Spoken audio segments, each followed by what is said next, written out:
Everyone, কেমন আছো সবাই? আশা করছি সবাই খুব ভালো আছো। আমরাও বেশ ভালো আছি। পিউস ব্লগে তোমাদের সবাইকে আরও একবার ওয়েলকাম আমার নতুন ভিডিওতে।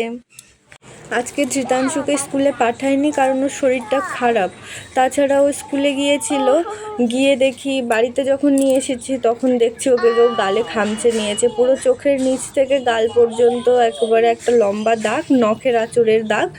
আর ধৃতাংশু তো নিজে আঁচড়ায়নি, কারণ ওর হাতের তো আমি সপ্তাহে 2 দিন তোর নখ কেটেই দিই। ওর হাতে একদমই নখ নেই, কেউ ওরকমভাবে খামচে নিয়েছে। আগে আমি বুঝতে পারলে ম্যামকে বলতাম যে কে এভাবে খামচে নিল।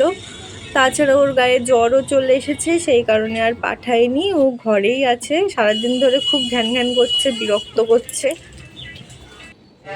আর তোমাদেরকে বলেছিলাম না জবা ফুলগুলো ফুটলে দেখাবো, কিন্তু নিচের আঙ্কেল আমি যাওয়ার আগেই ফুলগুলো তুলে নিয়েছে। যাই হোক, ওই সময়টাতে ছাদেই ছিলাম, জামা কাপড়গুলো মেললাম। ধৃতাংশু ওই বাবুলের যে খেলনাটা আছে ও কিছুক্ষণ বেলুন টেলুন ফুলিয়ে ওর সাথে খেলা করলাম। তারপরে নিচে চলে এসেছি, আর ওর বাবা ওর জন্য এনেছিল মৌসাম্বি। তো সকালে তো রুটি মিষ্টি দেখলে ওটা করা হয়েছিল, কিন্তু ও খায়নি। ওর বললাম যে শরীরটা খারাপ, সেই জন্য খেতে চাইছিল না। যে কারণে আমি বললাম মৌসাম্বি খাবে, কেটে দেবো? বললো হ্যাঁ। তো এমনি তো কেটে দিয়েও দেখেছি খাবে না, যে কারণে আমি ওকে জুস বানিয়ে দিয়েছি। জুস দিয়ে এর ভিতরে একটা স্ট্র দিয়ে দেবো, তাহলে ও খেতে পারবে। তো আমি প্রথমে একটাই কেটে দিয়েছিলাম, অল্প একটুখানি জুস হয়েছে। তো ওটা ফিনিশ করলে দেখলাম ওটা ফিনিশ করেছে, তারপরে আমি আরও একটা জুস বার করে দিয়েছিলাম। আর ও এখানে খাচ্ছিল, আর এমনি তো খেতে চাইবে না। যাই হোক, খেলনাও ছিল, আমি আবার ফোনটাও দিয়েছিলাম ওকে, যে ফোনটা দেখতে দেখতে একটুখানি খেলে তাও হবে। আর শরীরটাও যেহেতু ভালো নেই, যে কারণে যা হোক কিছু একটু খেলেই হলো। আর অত জোর জবরদস্তিও করছিলাম না কোনো বিষয়ে।